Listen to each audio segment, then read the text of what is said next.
বসেই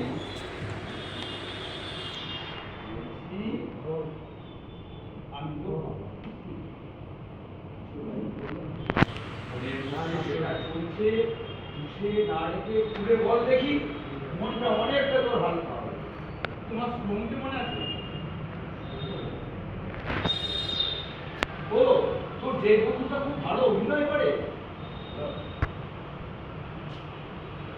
একদিন ওর অনুমতি নাটক দেখে যেন নাটকটার নাম, হ্যাঁ মনে পড়েছে, সম্ভব। কি দারুণ অভিনয় করেছিল সেটা।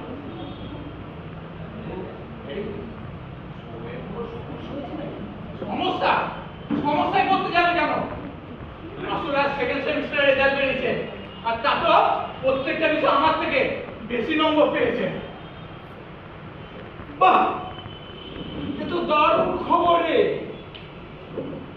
এরকম একটা দামাল ছেলে লেখাপড়া করে নিজেকে যোগ্য প্রমাণ করতে পেরেছে, এটা শুনেই তো আমার ভালো লাগছে। তো যতদূর জানি সমস্ত প্রিয় বন্ধু, তোকে কেমন করে একটা দেখাচ্ছে? ভালো লাগার কথা, ভালোটা ওর নিশ্চয়ই লাগছে, কিন্তু আমার লাগছে না।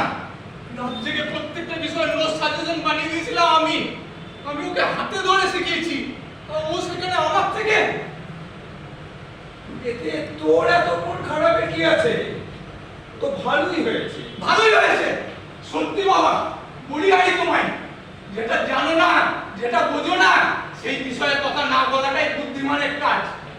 যদি বলো ভালো লাগার কথা, ভালোটা ওর নিশ্চয়ই লাগছে, কিন্তু আমার লাগছে না। তুই ব্যাপারটা এইভাবে নিচ্ছিস কেন?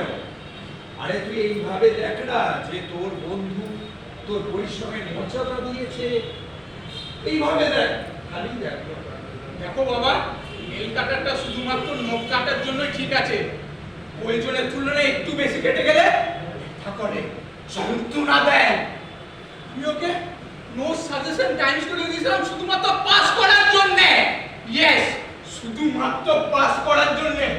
আর ও আমার সরলতার সুযোগ নিয়ে স্বার্থপর বেঈমান একটা। কি সব বলছিস? জানিস ও তোর best friend. Best friend? Best friend ছিল, কিন্তু এখন আর নয়।